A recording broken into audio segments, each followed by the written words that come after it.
Governor Walz pardoned a man today convicted of assault more than 30 years ago, just as that man was set to be deported to a country he hasn't been to since he was a toddler for that crime. Raya Katene joins us with details. Raya?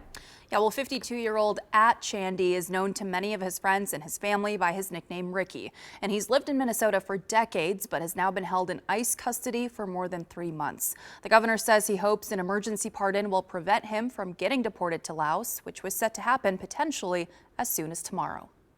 When at Chandy's loved ones testified before the Minnesota Clemency Review Commission on Friday, I would try to read without breaking down.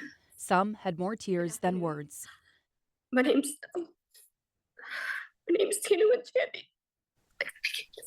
Chandy's wife Tina says her husband shouldn't be defined by a crime he committed more than 30 years ago when he was 18.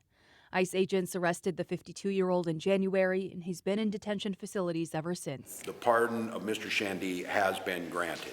On Monday, Governor Tim Walz, Attorney General Keith Ellison, and Chief Justice Natalie Hudson granted Chandy an emergency pardon to prevent him from being deported to Laos this week. Yes, it was a very serious crime committed when he was only 18, however, under some extenuating circumstances. The governor says Chandy was a passenger in a car involved in a drive-by shooting, of which the victim recovered back in 1992. He has never denied it.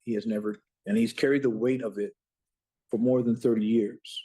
But the man he is today is nothing like that naive kid he was back then. Chandy came to the U.S. as a refugee when he was a toddler, and his family says he checks in with immigration officials every year as the law requires. My dad wanted me to live the life that he never had, and I believe my father has done very well in that, and I would not be half the man I am today without my father. Alex says his dad taught him lessons of resilience, planted within him a love for the outdoors, and reminded him to live for a greater purpose, leading him to now serve in the Air Force.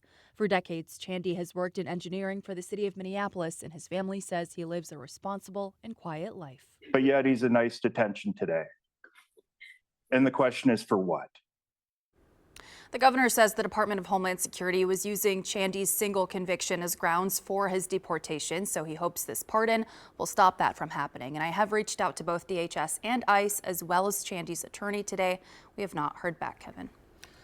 All right, Raya, thank you.